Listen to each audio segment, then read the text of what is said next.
मेरा नाम अंकिता है और मैं सतना की रहने वाली हूँ। मेरी उम्र 28 साल है और मैं शादीशुदा हूँ।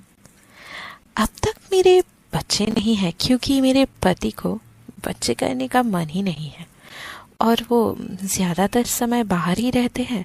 दिखने में मैं गोरी हूँ और मेरी हाइट है 5 फुट 4 इंच। मेरा फिगर 32, 34, 36 है। इससे आप लोगों को अंदाज़ा लग सकता है कि मैं कैसी लगती हूँ। दोस्तों, ये मेरी पहली कहानी है तो उम्मीद करती हूँ कि आप लोगों को बहुत पसंद आएगी। अब मैं अपनी कहानी में आती हूँ। मेरे घर में मेरे बाबूजी मतलब ससुर, अम्मा जी, सास और मेरे देवर जी रहते हैं। इनके अलावा मेरे पति और मैं तो रहते ही हैं।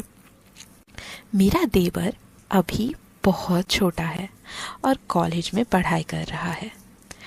मेरे पति एक प्राइवेट फर्म में मैनेजर है और ज़्यादातर समय उनका बाहर ही बीतता है।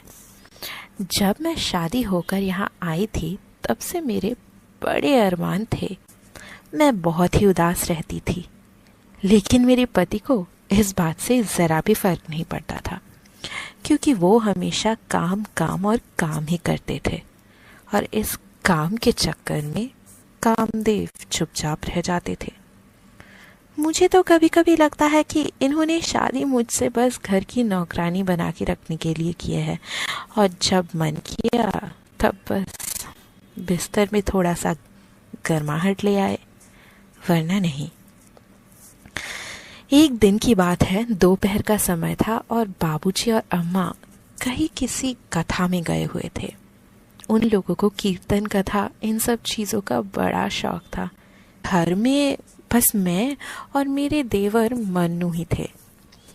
पहले मैं आप लोगों को मन्नू के बारे में बता दूं कि उसकी उम्र है 20 साल। दिखने में काफ़ी हैंडसम है और उसकी शारीरिक बनावट भी बहुत गजब की है। वो घर में ही कसरत करता है।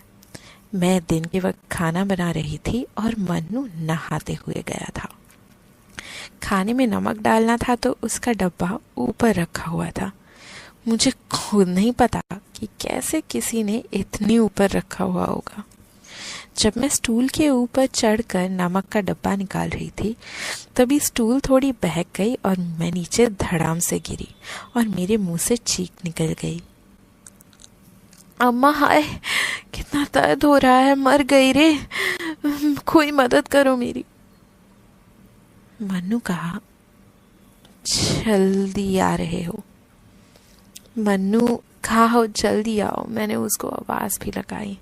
मन्नू भी जल्दी जल्दी में चड्डी पहनना भूल गया शायद और टेबल लपेटकर किचन में आ गया।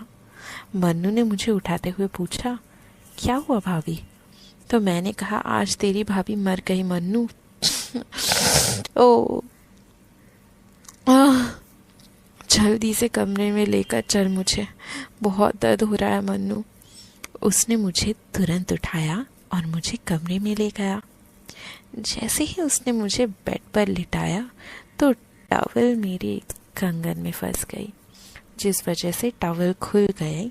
मैंने उसे टॉवल दिया और कहा, ये ले लगा ले, और मुझे हंसी आ गई।